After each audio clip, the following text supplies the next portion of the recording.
ಅವರ ಇದ್ದಾಗ ಏನಾಯ್ತು ಅಂದ್ಬಿಟ್ಟು ಆಮೇಲೆ ಬಿಡುಗಡೆ ಮಾಡಿದ್ರು ಅಂತ ಇಟ್ಕೊಳ್ಳಿ. ಅಂದ್ರೆ ಒಳ್ಳೆ ಕೆಲಸ ಮಾಡೋರಿಗೆ ಆಪಾದನೆಗಳು ಇದ್ದೇ ಇರ್ತದೆ.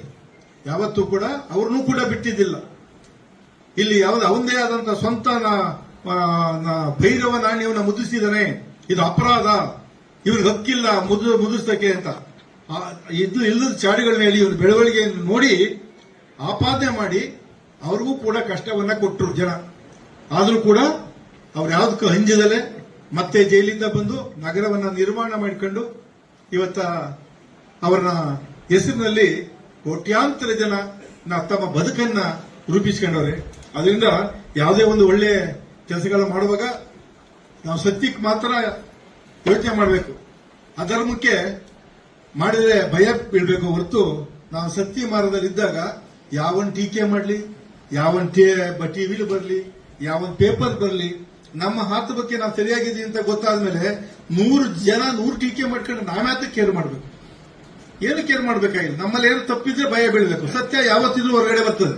ಏನಾದ್ರು ತಪ್ಪು ಮಾಡಿದಾಗ ಸತ್ಯನ ಯಾರೂ ಮುಚ್ಚಿಡಕ್ಕಾಗಲ್ಲ. ಇವತ್ತಲ್ಲ ನಾಳೆ ಆಚೆ ಬರ್ತದೆ. ನಾವು ಸತ್ಯ ಮಾರ್ಗದಲ್ಲಿ, ಧರ್ಮ ಮಾರ್ಗದಲ್ಲಿ ನಾವು ನಡ್ಕತ್ತಾ ಇದ್ರೆ ಯಾವತ್ತ ಜನಕ್ಕೆ ಗೊತ್ತಾಗ್ತದೆ. ಯಾವತ್ತೂ ಕೂಡ ಜನಕ್ಕೆ ಮೋಸ ಮಾಡಕ್ಕಾಗಲ್ಲ. ಅದರಿಂದ ಯಾವುದೇ ಅದಕ್ಕೆ ಯಾಕೆ ಹೇಳ್ತೀನಿ, ಕೆಂಪೇಗೌಡರಿಗೂ ಕಷ್ಟ ತಪ್ಪಿರಲಿಲ್ಲ. ಅವರು ಕೂಡ ಜೈಲಿಗೆ ಅವ್ರನ್ನ ಆಪಾದನೆ ಸುಳ್ಳು ಆಪಾದನೆ ಮಾಡಿ ನಾಣ್ಯ ಮುದ್ರಣ ಮಾಡ್ತಾನೆ ಅಂತ ಅವ್ರ ಮೇಲೂ ಬಂದು ವಿಜಯನಗರ ಅರಸರು ತಗೊಂಡೋಗಿ ಒಳಗೆ ಹಾಕಿದ್ರು. ಈ ತರ ಇರ್ತದೆ. ಅದರಿಂದ ನಾವೆಲ್ಲದಕ್ಕೂ ಕೂಡ ಸತ್ಯ ಧರ್ಮದಿಂದ ನಡ್ಕೊಂಡು ಒಳ್ಳೆ ಕಾರ್ಯನ, ಜನ ಹಿತವಾದಂತ ಕಾರ್ಯನ ಮಾಡಿದ್ರೆ ಖಂಡಿತವಾಗಿ ಒಳ್ಳೇದಾಗುತ್ತೆ. ಅದಕ್ಕೆ ನಮ್ಮ ಕೆಂಪೇಗೌಡರಿಗೆ ಸಾಕ್ಷಿ ಅಂತ ತಿಳ್ಕೊಂಡು ಅವರ ಸತ್ಯ ಆದರ್ಶವನ್ನ ನಾವು ಯಾವತ್ತೂ ಕೂಡ ಪಾಲಿಸಿ ಎಲ್ಲರನ್ನೂ ಕೂಡ ನಮ್ಮವರು ಅಂತ ಭಾವನೆ ಇಟ್ಕೊಂಡು ಒಂದು ವ್ಯವಸ್ಥಿತವಾಗಿ ನಾವು ಜನಗಳ ಸೇವೆ ಮಾಡಿದಾಗ ಖಂಡಿತವಾಗೂ ಹೆಸರು ಬರ್ತದೆ. ಯಾವತ್ತಿದ್ರು ಅಂತ ಅಂದ್ಬಿಟ್ಟು ಅವರೇ ಒಂದು ಉದಾಹರಣೆ ಅಂತ ತಿಳ್ಕೊಂಡು ಒಬ್ಬ ಪಾಳ್ಯಗಾರ ಆದಂತವ್ರಿಗೆ ಇಡೀ ಪ್ರಪಂಚದಲ್ಲೇ ಹೆಸರಾಗಿದೆ. ಯಾವ ದೊಡ್ಡ ದೊಡ್ಡ ಮಹಾರಾಜನ ಸಾಮ್ರಾಟನಿಗೂ ಆ ಹೆಸರಿಲ್ಲ, ಆ ಹೆಸರು ಇವತ್ತು ಕೆಂಪೇಗೌಡರಿಗಿದೆ. ಅವ್ರು ಕಟ್ಟಿದಂತ ಬೆಂಗಳೂರು ನಗರ ಇವತ್ತು ಇಡೀ ಪ್ರಪಂಚದಲ್ಲಿ ಹೆಸರಾಗಿ ನಿಂತಿದೆ.